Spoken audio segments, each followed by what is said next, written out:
Magandang gabi po mga kapatid ko. At happy meeting po sa bawat isa sa atin. Welcome po kayong lahat para sa ating meeting service ngayong gabi. Sa pangunguna po ng Women's Ministry. Welcome din po ang lahat ng ating mga bisita ngayong gabi. Mga nagsiganap po ngayon at sisiganap po ay kita na lang po natin sa ating YFB. Ang ating pong speaker ngayong gabi ay si Sister Mitch Aliado.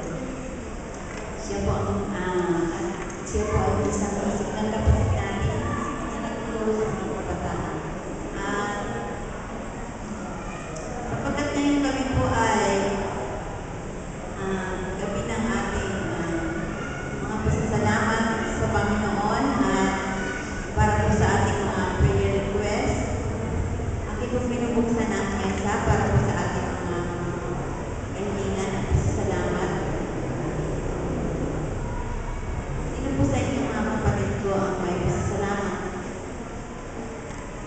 Ano na po ako? Pinasalamatan mo po ang Panginoon ngayong gabi sapagkat ngayon po ay kaarawan ng aking isang anak. Pinasalamatan po siya dahil excellent din po yun. Wala po siya dito, nasa IU pa po.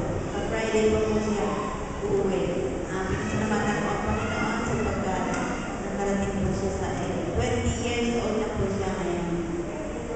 Nawa ay pulong siyang gabayan ng ating Panginoon sa bawat oras ng kanyang mga buhay. Yan po.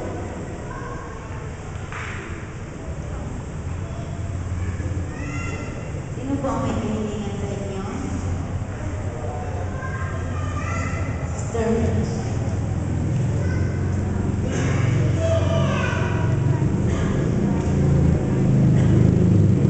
Kami po nagpapasalamat ng PBS na nagdating po ako ng Monday at ngayon po at last day na po ng PBS tomorrow ng PBT at sa Friday po ay graduation practice na nila.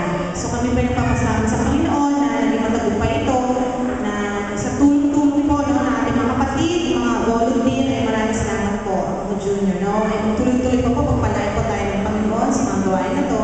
At gayon din, ating po ipanalangin ng darating na Hussein, no? Malapit na po ito. So, 2 weeks na lang. So, ating pong ipanalangin na kung paano po sumamontahan ang mga programa ng ating iglesia na ay i-triploin pa natin yung Hussein, no? Sa ating darating na Hussein.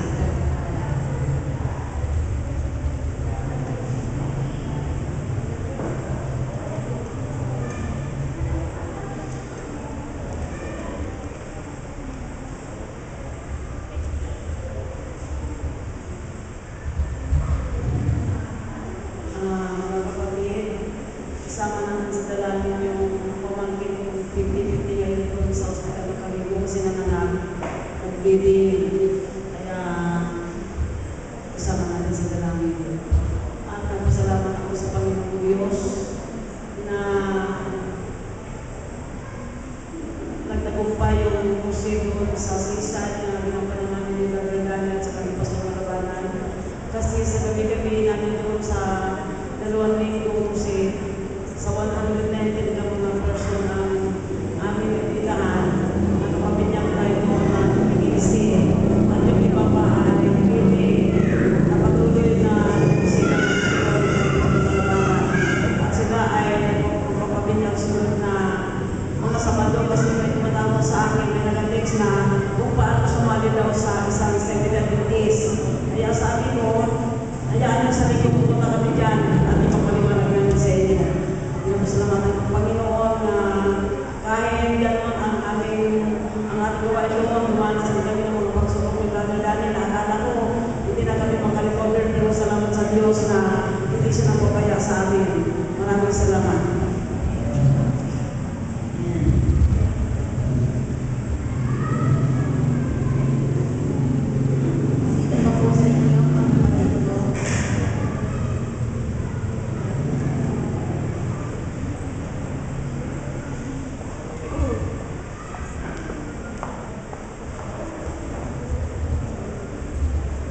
Magandang gabi po sa inyong lahat. Siguro po bago sa paningin niyo yung mukha ko dito kasi hindi na ako madalas dito magsisimba. Pero regular po ako dito nagsisimba before, kasama ko kapatid ko. At saka mga pamangkin ko. Natutuwa ako at nagpapasalamat sa Panginoon kasi itong gabi ito. Actually, hindi naman po na talaga nag-ibalan na magpunta para mag-join dito sa inyo ngayong gabi na to. Kaya lang, sa tulong ng Panginoon siguro, dahil birthday ni Duhay at saka birthday din ng anak ko, magpinsan sila, pero sabay sila nag-birthday. And then, supposedly, help namin po sa labas. Tapos, suggestion ng kapatid ko, nandito na lang daw sila sa Las Piñas. So, nagpapasalamat kami kasi for so long a time, siguro mga 10 years ago na siguro na hindi ako nakadalo rito. Regular na kami nag-visit nag-church sa Pasay, sa English Church, kasi yung dalawa kong anak doon sa school natin sa PCA. So, natutuwa ako pag upo ko pala, na iniisip ko sa sabi ko ganyan, kailan lang, bunso ko, nag-10 taon na ngayon, the last time na nagsimba kami rito, naka-stroller pa siya, tapos yung tatlo kong, dalawa kong pamangkin ko, si Dwight, tsaka si Tweet, maliliit pa sila kasi maliliit pa nung katabi nila yung minsan. Tapos ngayon lang kami nakabalik, sabi ko, tinitingnan ko sila kasi lalaki na rin sila namin, mas matanggal pa nga sila.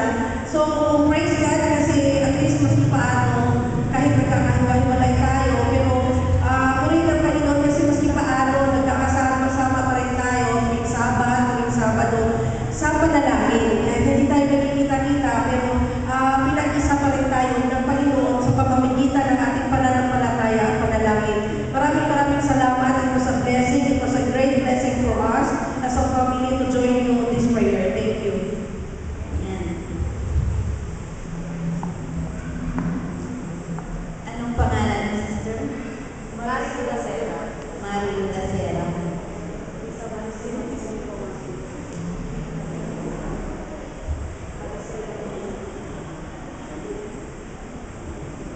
Pangalan ng pamangkin mo? Maricel. Matthew. Yun yung isasama sa panalangin.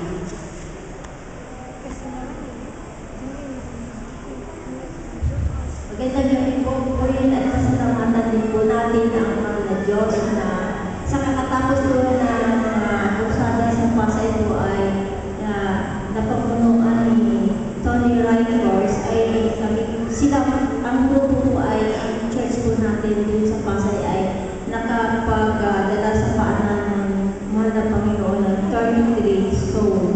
At patuloy din po natin ipagdanahin ang bawat isa sa atin sa anumang po kahilingan po natin sa spiritual, physical, financial, material, mental, emotional, at social na patuloy na tutuloy po ang ating mga pagkain. Maraming salamat sa Panginoon.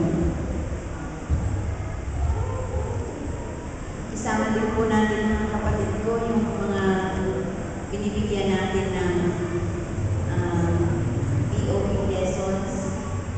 Ganun na rin po yung inabaybos na rin ang ating mga lena ng ito po natin mga elders para po sa ating darating na crusade.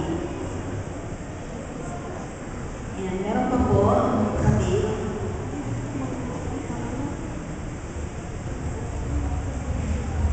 Sama po natin sa panalangin pag-biyahe po bukas sa balik ng iyan. Sana makalitin ang ulit ng malahati.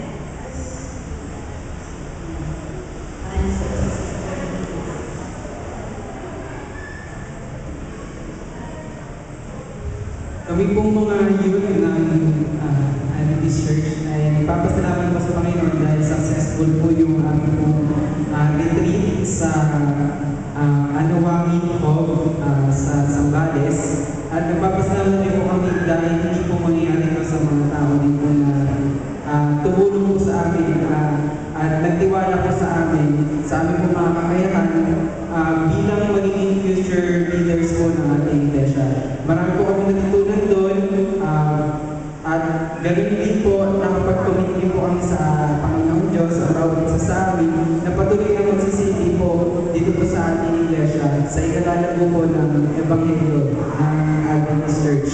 At ang pangalawa po ay bilang po na nag-volunteer nurse sa ating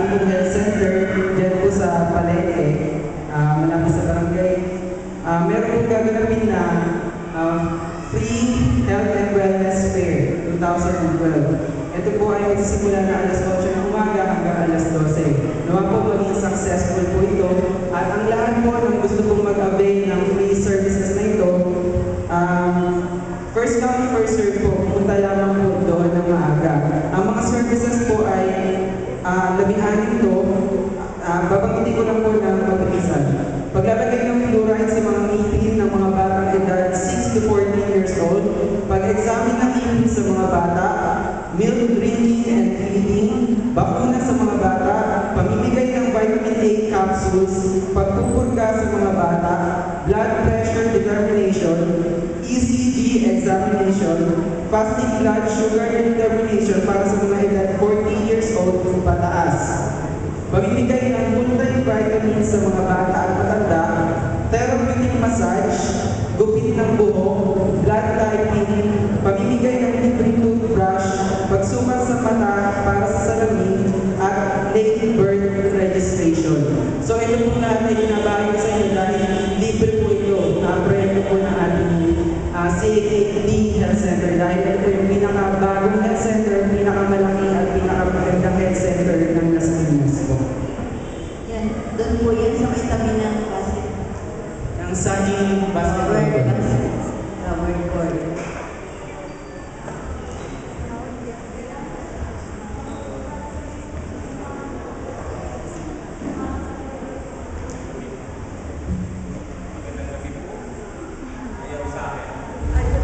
Ayaw sa akin. Magandang gabi po sa inyong lahat mga kapatid. Gaano kasarap, kasaya ang lingkod sa Diyos. Marami tayong mga naririnig na mga patutuo na pasasalamat sa Diyos. Katulad din ng pasasalamat namin sa Pupos sa Palawan, marami din kami natutunan sa mag-asawa na gusto pang sumali sa Pupos. Huwag natin kaligtaan isama sa dalangin mga kapatid, ang ating mga kapatid na nanghihina sa kanilang pananampalataya. Marami tayo sa mga kapatid na wala dito ngayon. Sa aming family, mga kapatid ko na nanghihina ay isama din po natin sa dalangin kasi namin kapatid sa pagsalamat.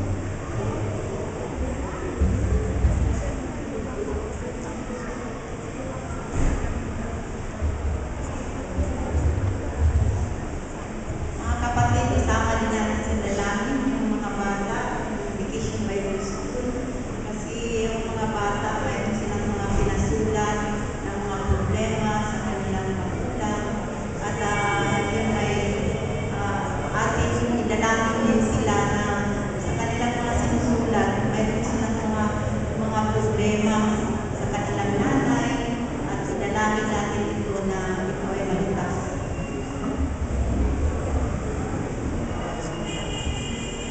Yan. Si Sister Putan. Meron po kayong prayer request? Mayroon po.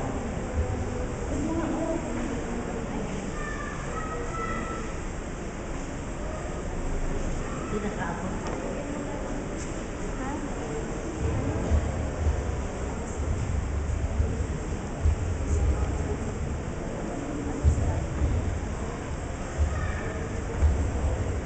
Salamat, Sister.